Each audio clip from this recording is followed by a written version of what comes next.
Es-tu un entrepreneur qui cherche à créer plus de proximité, plus de notoriété, plus de profit peut-être même avec ton podcast, mais sans nécessairement te perdre dans les chiffres? En fait, es-tu un entrepreneur qui cherche à, oui, avoir des résultats, mais surtout générer du plaisir avec tes clients, avec tes auditeurs, avec les gens avec qui tu as à développer des relations grâce à ton podcast? Si oui, ben tu es exactement au bon endroit parce que c'est exactement de ça dont on va parler aujourd'hui et je suis certain que tu vas ressortir de cet épisode grandi, enfin pouvoir avoir du plaisir grâce à l'animation d'un podcast. Tu cherches une façon de te démarquer et tu as choisi le podcast pour y arriver. Que tu aies lancé ou non un podcast en ce moment, ben t'es au bon endroit. Mon nom est Marco Bernard et avec l'Académie du podcast, j'ai aidé plus de 1000 francophones de 15 pays différents à se lancer dans le merveilleux monde du podcast depuis 2018. Je t'aide à maximiser l'impact positif que tu veux avoir auprès de ceux que tu souhaites attirer comme clients et ainsi cesser d'être le secret le mieux gardé de ton domaine en utilisant le podcast. Je me fais souvent poser la question, qu'est-ce que ça représente d'être à la tête d'une entreprise qui a servi plusieurs centaines, plusieurs milliers de clients. En fait, présentement, on parle de plus de 2000 clients au moment où on enregistre cet épisode-là. Qu'est-ce que c'est? Qu'est-ce que ça veut dire? Qu'est-ce que c'est la vie d'un Marco dans la vie de tous les jours? À quoi ça ressemble une journée type dans la vie de tous les jours? Et la première chose que je me permets de leur dire à ce moment-là, c'est à quel point je suis chanceux. Je reviens d'un voyage au Mexique tout récemment avec mon groupe élite. En fait, il y a quelques membres de mon groupe élite qui étaient là. Et ces gens-là étaient là sur place. Et lors de la dernière journée, j'ai pris le temps de leur dire à quel point je me comptais choyé de pouvoir les avoir avec moi. Ces gens-là ont pu avoir accès à mes conseils, à ma présence avec eux pendant 4 jours, 5 jours même consécutifs, pendant lesquels on a travaillé sur leur business, on a travaillé sur leur podcast, on a travaillé sur leur contenu, on a fait aussi arrimer tout ça ensemble, hein, relier tout ça ensemble. Et ce que ça a fait, dans le fond, c'est que ces gens-là, on a pu tisser des liens ensemble. Et à la fin du fameux bootcamp, je leur ai dit à quel point je me trouvais choyé, à quel point je me trouvais chanceux de pouvoir les avoir avec moi. Et il y a une raison pour ça. Il y a une raison pourquoi je me considère chanceux, choyé de pouvoir avoir ces gens-là autour de moi jour après jour et de gagner ma vie en les servant. Il y a une raison claire pour ça, à mon avis. C'est que ces gens-là ont été d'abord séduits, à mon avis, et il y en a plusieurs qui me l'ont déjà mentionné dans le passé, ils ont été séduits par mon énergie, par mes valeurs, les valeurs qu'on met de l'avant, par ma personnalité, par ma couleur. Ils ont été séduits d'abord et avant tout par ces différents points-là que je me mets vraiment un devoir et à la fois un plaisir fou de mettre en avant lorsque je crée du contenu. Donc, quand tu entends ma voix sur un podcast, quand tu me vois animer des masterclass dans un challenge ou quand tu me vois en personne dans un bootcamp ou en virtuel dans un programme d'accompagnement continu dans lequel on fait des ateliers, dans lequel on fait des journées d'immersion, dans lequel on fait des cocktails, on fait, il y a plein de choses qu'on fait ensemble. Bien, la personnalité, la couleur, les valeurs que tu vois rayonner à travers ce contenu-là, à travers ma présence, bien, c'est la même partout. Et je pense que les gens sont d'abord et avant tout séduits par ça ou rebutés, et ce qui est très correct. Il y a des gens qui ne deviendront jamais clients de l'Académie du podcast parce que leur énergie, mon énergie ne leur correspond pas. Alors moi, ce qui est la beauté de ça et pourquoi j'identifie que je suis probablement l'homme le plus chanceux sur le web présentement, c'est que je deal avec des gens qui, en bout de ligne, à quelque part ou un autre, me ressemblent, des gens de cœur, des gens avec qui je partage des valeurs communes, avec qui je partage de la couleur, de la personnalité, et ce, à chaque jour. Et ça, c'est une richesse incroyable. Je l'ai dit, on va en avoir servi plus de 2000 au moment d'enregistrer cet épisode-là. Au moment où tu es en train d'écouter cet épisode-là, on va avoir dépassé le cap des 2000 personnes servies. Et je peux te dire déjà que le nombre de personnes qui demandent des remboursements est infime. C'est très, très, très minime. Pourquoi? Parce qu'on est sur les mêmes valeurs, on est sur la même longueur d'onde, on est sur la même personnalité, la même énergie. Et même s'il y a certaines personnes qui rencontrent des difficultés, puis pour eux autres, parfois c'est difficile, la technique derrière le podcast, puis plein de choses, puis qui rencontrent des embûches, ils se rendent compte que on laisse jamais personne derrière. Il y a jamais, tu sais, dans le film des trolls, le père de Poppy qui dit « On ne laisse pas aucun troll derrière » quand que la fameuse grotte a explosé. Bien, c'est exactement ça. Et moi, je ne le vois pas comme un fardeau. Je le vois comme du plaisir. Oui, je le vois comme une responsabilité. Je le vois comme j'ai besoin. Je dois livrer et je dois prendre en charge les gens parce que ces gens-là m'ont accordé leur confiance. Et parce que les gens m'ont accordé cette confiance-là, ben moi, je me dois en retour de leur donner le maximum possible pour être capable de livrer ce qu'ils s'attendent, c'est-à-dire être capable de leur offrir un médium qui va leur permettre de mettre leur message de l'avant. Et ça, ben, c'est... Je n'arrive pas à le dire autrement, là. Je me considère comme extrêmement chanceux. J'ai réellement du plaisir, un plaisir véritable à travailler avec ces gens-là. Depuis, bon, on a lancé l'Académie du podcast en 2018, à la fin de l'année 2018 officiellement, mais on a commencé à servir pas mal de monde, je dirais. Au début de l'année 2020, ça s'est transformé. On a commencé vraiment à servir de plus en plus de gens à ce moment-là. Et depuis ce temps-là, je me considère comme l'homme le plus chanceux sur le web présentement. C'est vraiment, vraiment hyper intéressant. Donc, en mettant de l'avant ta couleur, ton authenticité, ta personnalité, tes propres valeurs, pas en comptant des chiffres, pas en comptant des statistiques, pas en pensant est-ce que j'ai fait mieux que le mois dernier en termes statistiques, etc. Pas ça. Vraiment en pensant exclusivement à ta couleur, ton authenticité, tes valeurs.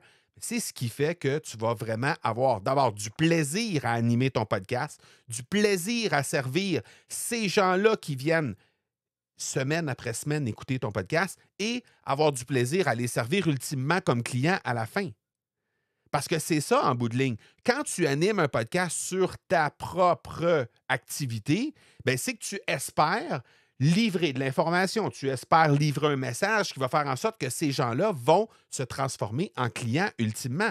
Et toi, ben, en contrepartie, si on parle d'énergie en tant que telle, en contrepartie, ben, toi, ce que tu vas leur offrir, c'est la possibilité de se transformer encore davantage que simplement avec ce qu'ils trouvent sur ton podcast, en les accompagnant individuellement, en groupe, en formation, de diverses façons. Évidemment, il y a plein de façons que tu peux accompagner les gens et tu le sais, c'est ce que tu fais présentement. Tu es probablement un expert, un coach, un consultant qui est là et qui aide les gens à se transformer. Mais en le faisant, en mettant de l'avant ta couleur et tout ça, bien, ce que ça fait, dans le fond, c'est que tu te trouves à attirer les personnes qui sont susceptibles de travailler avec toi.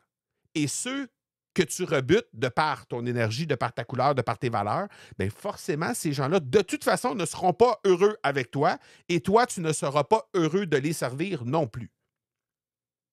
Si tu regardes, par exemple, un restaurant avec son chef, hein, est-ce que tu penses que le chef va se mettre à la porte, commencer à compter le nombre de personnes qui rentrent à chaque soir pour comprendre est-ce qu'il y a du succès ou non avec le restaurant? Non. Lui, là, sa stratégie, c'est de créer un menu étoilé le meilleur possible pour faire en sorte que chaque personne qui entre dans son restaurant se reconnaisse là-dedans et il vive son expérience la plus sublime possible dans un restaurant qu'elle a vécu auparavant. Donc ça, c'est la job du chef. Ton podcast, c'est exactement la même chose. C'est de faire en sorte que en utilisant ta personnalité, en utilisant ta couleur, en utilisant tes propres saveurs à toi, si on fait l'analogie avec le chef, bien, c'est de faire en sorte que tu vas faire vivre cette expérience-là aux gens qui viennent écouter ton podcast et que peu importe combien il y en a, qu'il y en ait 6, qu'il y en ait 67, qu'il y en ait 605, ben c'est de faire vivre une expérience à chacune de ces personnes-là qui se présentent chez toi. OK? Quand tu regardes les bénéfices d'animer un podcast, si on oublie les chiffres là, un peu, là, OK? On va juste analyser les bénéfices. Moi, on a identifié, nous, à l'Académie du podcast, on a identifié 3 grands bénéfices. J'en ai déjà parlé dans le passé. J'en ai fait un petit peu allusion il y a quelques secondes. Mais la proximité que tu peux créer avec les gens qui animent, qui viennent écouter plutôt ton podcast, c'est absolument exceptionnel. Tu peux créer un lien direct et personnel avec chaque auditeur. D'ailleurs, si tu m'écoutes présentement et que tu as déjà écouté un épisode de podcast dans le passé, ce que je t'invite à faire, et j'aimerais vraiment que tu prennes quelques secondes à la fin de cet épisode-là pour faire l'exercice que je te propose présentement. Fais juste venir sur les réseaux sociaux, OK? Que ce soit sur Facebook, sur LinkedIn, sur Instagram, tu peux me trouver partout, il n'y a pas de souci. Je suis très facile à trouver. Les comptes de l'Académie du podcast sont très faciles à trouver aussi. Tu vas les trouver aussi dans les notes d'épisode, donc il n'y a pas de souci. Tu nous trouves, tu prends une capture d'écran de ce que tu es en train d'écouter présentement, OK? L'image de l'épisode que tu es en train d'écouter présentement. Tu me partages ça sur les réseaux sociaux et tu me tags. Et tu me dis, qu'est-ce que tu as pensé de cet épisode-là? Comment tu trouves la proximité qu'on a ensemble? OK? J'aimerais que tu me donnes ton avis là-dessus. Tu as déjà écouté des épisodes dans le passé? Est-ce que tu considères que quand tu viens écouter un épisode de podcast, c'est comme si, bon, évidemment, c'est pas un dialogue parce que tu ne peux pas m'adresser la parole puis on ne peut pas se parler, mais est-ce que tu considères que c'est comme si moi, je m'adressais à toi en tant qu'ami? Comme si on était attablés à un restaurant et qu'on avait une discussion ensemble. Mis à part le fait que tu ne peux pas me répondre, mais sinon, est-ce que tu as cette impression-là de proximité avec moi? J'aimerais ça que tu me donnes ton avis sur le sujet sur les réseaux sociaux, s'il te plaît. Et si tu es à ta première ici, si c'est ton premier épisode que tu écoutes, bien, j'aimerais ça quand même que tu me donnes le même avis, mais à titre de newbie, à titre de recrue sur le podcast. Qu'est-ce que tu en as pensé de cette proximité-là que tu peux observer ou pas? C'est correct si ce n'est pas ça, mais qu'est-ce que tu penses de la proximité que tu peux observer lorsque tu arrives sur un podcast? OK? Donc, petite fin de la parenthèse, juste ouverture à la discussion par rapport à ça. Donc, ça, c'est le premier grand bénéfice, à mon avis, d'animer un podcast. Deuxième grand bénéfice, c'est la notoriété. La notoriété, ça veut dire que de façon instantanée, quand tu animes un podcast, de façon instantanée, on te reconnaît une expertise, une notoriété dans le sujet que tu animes. Et ça, là, c'est instantané. Tout le monde dans l'Académie du podcast qui a déjà lancé son podcast a un jour ou l'autre été surpris par le retour de quelqu'un qui écoutait son podcast et qui dit « Écoute, j'ai vraiment adoré la façon que tu as abordé tel sujet, j'avais jamais entendu ça comme ça. » Plein de commentaires de ce genre-là, ou encore des gens qui viennent vers eux qui disent « Hey, j'aimerais ça te recevoir sur mon podcast. J'aimerais ça te recevoir sur ma chaîne YouTube ou sur mon blog ou peu importe. Ou j'aimerais ça que tu participes dans un événement, t'inviter comme conférencier, conférencière, etc. » Donc ça, ce que ça fait, c'est que nécessairement, c'est directement relié à la notoriété que tu développes à animer un podcast. Et le troisième bénéfice, bien, c'est la profitabilité. On en a parlé. Ces gens-là qui écoutent ton podcast deviennent des clients.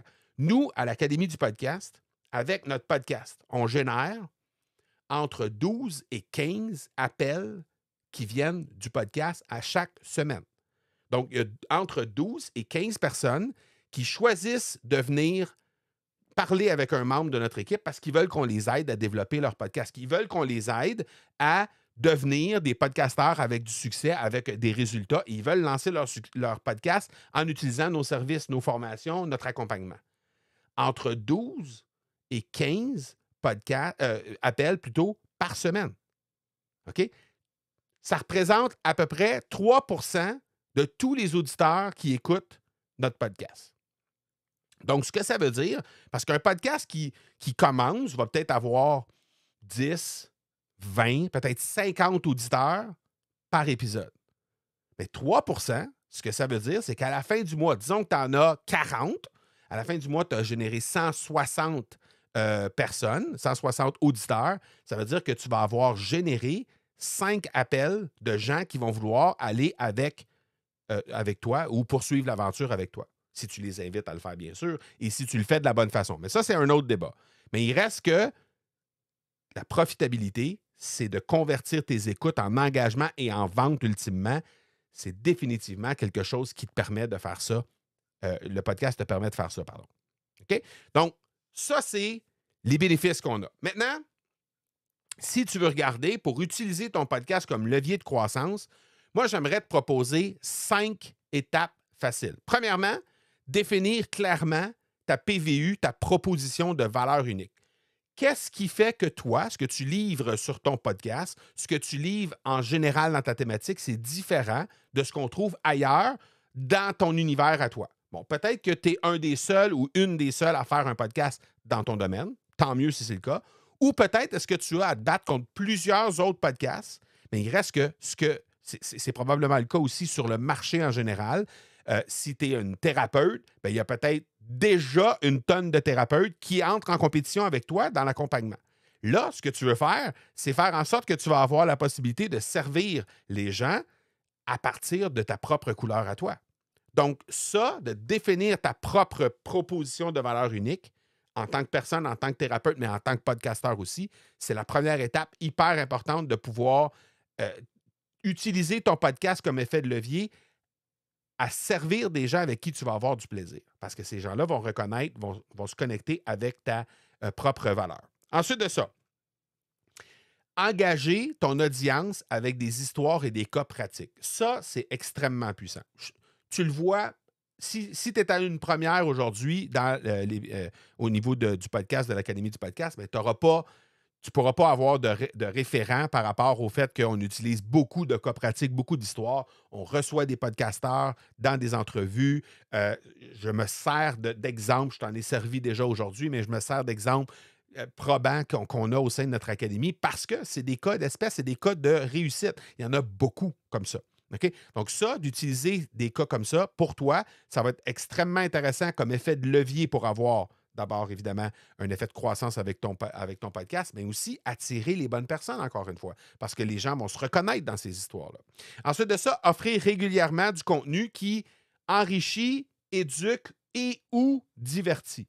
Parce que oui, c'est intéressant de divertir, mais c'est important aussi d'enrichir les gens, c'est important aussi d'éduquer les gens, c'est important aussi de surtout les pousser à la transformation. Puis ça, on en a déjà parlé dans les épisodes passés, mais c'est le nerf de la guerre si tu veux avoir du succès avec ton podcast, c'est de pouvoir le faire en le faisant de la bonne façon et en poussant les gens à l'action. Ensuite de ça, quatrième étape, c'est d'inviter à l'action de manière naturelle, sans pression. Et ça, bien, on a dans notre académie ce qu'on appelle les stratégies de vente par infusion. C'est des stratégies de communication qui te permettent d'orienter les gens sans pression, tout à fait naturellement, au fil d'un épisode de podcast, les gens à, ultimement, avoir envie de faire affaire et de poursuivre avec toi. C'est la façon que nous, avec notre podcast de l'Académie du podcast, on est en mesure de générer, comme je disais tantôt, entre 12 et 15 appels chaque semaine avec notre podcast. Okay? Et uniquement grâce à notre podcast, parce que tous les autres canaux d'acquisition qu'on pourrait avoir, que ce soit le groupe Facebook, que ce soit notre liste courriel, que ce soit différents endroits autres que le podcast, on peut générer des appels avec ça aussi, mais ça provient de canaux différents, donc ça provient d'un endroit différent et nous, on est capable de tracer exactement qui vient de notre podcast. Donc ça te permet définitivement de pouvoir, de manière naturelle, lorsque tu utilises des stratégies de communication comme ça, inviter les gens à passer à l'action sans pression. Donc c'est comme vendre, mais sans vendre, lorsqu'on utilise des stratégies de com comme celle-là. Et la dernière étape, bien, c'est d'analyser ta croissance en te comparant à toi-même. On a parlé des statistiques déjà dans un épisode très récemment. En fait, on a parlé de ça dans un épisode qui provenait directement d'une discussion que j'avais eue avec quelqu'un dans les réseaux sociaux, quelqu'un qui était venu vers moi et qui me disait « Ah ben Marco, de quoi ils ont l'air mes statistiques? Si tu compares en général, qu'est-ce qui se passe en général dans les autres podcasts? De quoi ont l'air mes statistiques? » Et ça, bien, clairement, c'est une question que je reçois souvent. Là. On en a parlé à l'épisode 313. Donc, je t'invite à aller jeter un petit coup d'œil là-dessus si jamais tu veux voir un peu les statistiques. Mais en gros, ce que je disais aussi dans cet épisode-là, c'est clairement, tu te compares à toi-même. Tu te compares à ta dernière version de toi-même. Si tu te compares à d'autres sans savoir ce que les autres ont, parce que c'est impossible de savoir c'est quoi les statistiques des autres, sans savoir c'est quoi leur progression, sans savoir de où ils partent, qu'est-ce qu'ils ont comme réseau initial pour être capable de promouvoir un épisode de podcast. Je donne souvent l'exemple de Céline Dion. Céline Dion lance un podcast demain matin. C'est le 1000 personnes qui écoutent chaque épisode, ça va être considéré comme un flop. Si monsieur, madame, tout le monde arrive vers moi et qui décide de lancer son podcast en utilisant nos services, puis il revient vers moi et il me dit hey, Marco, j'ai eu juste 1000 personnes sur mon premier épisode. Je fais comme What? 1000 personnes sur ton premier épisode? Wow! C'est magnifique. Donc, après, il y a plein de variables qui sont là et qui ne te permettent pas de comprendre vraiment et de comparer. Donc, la seule personne avec qui tu dois te comparer pour être capable de justifier la croissance, ben, c'est envers toi-même. Donc, ça, ce serait la 5e étape qui va te permettre de faire ça. Donc, en gros, ce que je voulais t'expliquer aujourd'hui, c'est que on a parlé de connexion intime avec les gens dans notre épisode 318. Si jamais tu l'as raté, là, va jeter un petit coup d'œil là-dessus. C'est un épisode où j'ai présenté un peu l'histoire de Coldplay. Donc, je pense que tu vas pouvoir te reconnaître un peu là-dedans. Tu vas pouvoir voir un peu ce qui se passe avec ça. Mais je pense que tu vas comprendre que le choix de tes intentions derrière un podcast, ça va dicter directement tes résultats. OK? Et ça, si tu comprends ça, à partir de ce moment-là, bien, d'avoir l'intention d'avoir du plaisir, d'avoir l'intention de faire valoir ta couleur, tes valeurs, ton authenticité dans chaque épisode de ton podcast, ça va faire en sorte que tu vas attirer des clients, tu vas attirer des auditeurs qui ont envie d'être là, qui ont envie de partager ce moment-là avec toi et qui ont envie de pouvoir poursuivre cette aventure-là. Et ça, bien, ça va non seulement t'offrir davantage de résultats parce que les gens vont revenir vers toi, vont peut-être être plus enclins à partager, etc., un peu comme je t'en ai parlé au milieu de l'épisode, vont peut-être être enclins à faire ça, enclins à discuter avec toi et ultimement, bien, vont être enclins de devenir des clients de toi. Mais si tu ne mets pas ça de l'avant et que tu mets que de l'information, peut-être les gens vont trouver ça hyper généreux et hyper intéressant, là, le podcast. C'est pas que c'est pas intéressant lorsqu'un podcast a beaucoup d'informations dedans. C'est juste que si tu ne mets pas ta couleur, tu ne mets pas tes valeurs et ta personnalité derrière tout ce que tu vas livrer, bien, tu risques de passer à côté du gros, c'est-à-dire avoir du plaisir à servir ces gens-là, autant sur ton podcast que ultimement comme client. Donc, ce qui est important, c'est de définir tout ça, de définir ton intention derrière ton podcast et faire en sorte que, dans le fond, proximité, notoriété, profitabilité, ce n'est pas juste des mots, mais c'est des piliers sur lesquels tu vas pouvoir t'asseoir, hein, que ton podcast va te générer grâce à l'intention que tu vas placer derrière ton podcast, placer derrière chaque épisode. Et moi, je t'invite à réfléchir, quel va être ton prochain pas pour habiter encore plus cette couleur-là, cette personnalité derrière ton projet podcast. Si tu as déjà ton podcast, bien, clairement, c'est juste de modifier peut-être un peu tes épisodes de podcast pour encore plus avoir accès à toi, donner accès à toi plutôt, ta couleur, tes valeurs, etc., et les exprimer à travers chaque épisode de podcast. Mettre en avant ton énergie, pas avoir peur de mettre ton énergie au service des gens sur ton podcast. Et peut-être utiliser des histoires, comme on l'a dit, hein, utiliser des histoires pour faire en sorte, des cas pratiques, pour faire en sorte que les gens soient engagés un peu plus. Et ça, bien, ce que ça va faire, bien, c'est que ça va faire en sorte que les gens vont avoir une vue imprenable sur l'ensemble des possibilités qu'il va y avoir dans ton univers à toi, un peu comme un guide de montagne, par exemple, qui va faire une ascension avec quelqu'un. Bien, l'idée, c'est de partager cette ascension-là au fur et à mesure que tu vas avancer. Le guide, là, il n'est pas en train de compter chaque pas là, quand il monte. Il est en train de vivre l'expérience avec toi. Donc, on oublie le nombre de pas qu'on fait. On oublie le nombre d'heures qu'on a mis pour monter, puis si on bat un record ou pas, puis le nombre de mètres qu'on a monté. On oublie ça. On est juste en train de vivre le moment présent. On est juste en train d'avoir du plaisir avec les gens. Et si ça, tu es capable de faire ça, et si ça, tu es capable de teinter ton podcast, tes épisodes de podcast avec ça, bien, clairement, tu vas pouvoir mettre de l'avant du contenu qui va être intéressant pour les gens et qui va intéresser les gens à poursuivre l'aventure avec toi. Et si tu n'as pas encore lancé ton podcast, ou si tu as un podcast et que tu t'aperçois que tu aurais peut-être besoin d'un coup de pouce, OK? Donc, si tu ne l'as pas lancé, tu veux un coup de pouce. Si tu l'as lancé, tu veux un coup de pouce pour améliorer tes processus, bien, je t'invite à discuter avec nous. On va pouvoir vraiment avoir une bonne idée à te proposer. On a des ressources qui sont disponibles. Évidemment, sur le podcast, tu peux trouver un paquet de ressources gratuites. Tu le sais, tu as accès à ça. Mais si tu veux vraiment investir là-dedans, tu veux avoir la possibilité d'investir dans ton développement, faire en sorte d'amener ça plus loin, plus vite, bien, nous, on est là pour toi et on a mobilisé quelqu'un de notre équipe qui est capable de te servir. Donc, tu peux te rendre au academypodcast.com/appel pour avoir un appel directement avec un des membres de notre équipe. Ça va nous faire plaisir d'évaluer l'ensemble des objectifs que tu as avec toi pour ton podcast et te proposer des ressources qui vont en fonction de ça, en fonction de tes objectifs.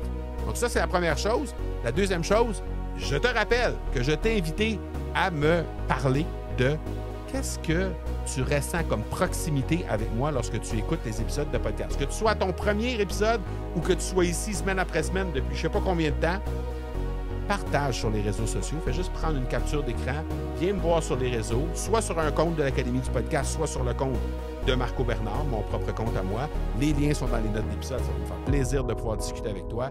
Et ultimement, bien, j'aimerais que je puisse un peu apprendre à qu'est-ce que ça veut dire pour toi la proximité que tu ressens sur le podcast. Comment tu vis ça, toi, comme personne qui vient écouter épisode après épisode.